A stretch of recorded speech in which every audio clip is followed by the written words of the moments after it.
এই ঘটনায় 14 জন আটক আছে, 14 জন সহ অজ্ঞাতনামা আরও 5-6 জনের বিরুদ্ধে মামলা রুজু করা হয়েছে।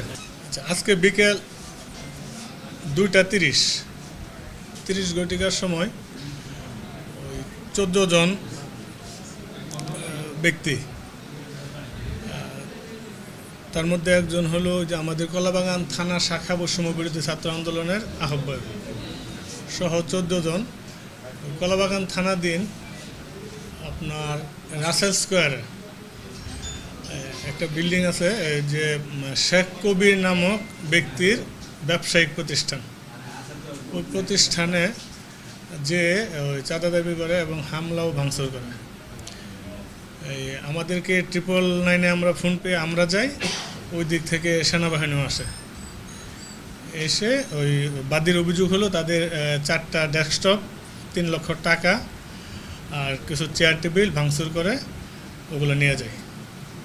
তো পুলিশ এবং সেনাবাহিনী এট এ টাইমে উপস্থিত হয়ে ওখান থেকে 14 জনকে আটক করতে সমর্থ হয়। এটাই ছিল আজকের মূল ঘটনা।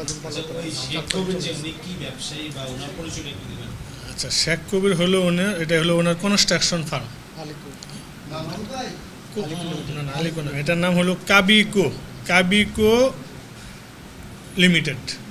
ওনার কনস্ট্রাকশন অফিসের নাম কাবিকো কনস্ট্রাকশন লিমিটেড।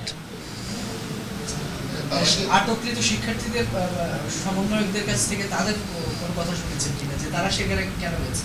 আচ্ছা, এখানে একটু বলে রাখি, ওখানে সমন্বয়ক নাই, কেউ সমন্বয়ক নাই। এটা যিনি আছেন উনি হলেন কলাবাগান থানা বৈষম্য বিরোধী ছাত্র আন্দোলনের আহ্বায়ক, সমন্বয়ক না।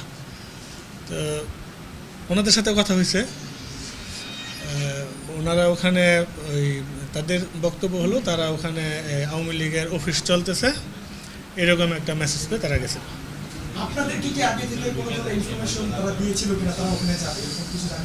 না, আমাদেরকে এরকম কোনো ইনফরমেশন দেয় নাই যে তারা যাবে এখানে।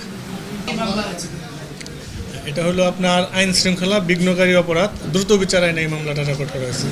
আপনারা যে বলেছেন যে আওয়ামী লীগের অফিস এটা বন্ধ করতে গেছে, বা আপনারা কি পরবর্তীতে এরকম কোনো অফিস পেয়েছেন? এটা আওয়ামী লীগের কোনো অফিস না, এটা হলো শেখ কবিরের ব্যক্তিগত ব্যবসায়িক অফিস, আমরা এটা পেয়েছি।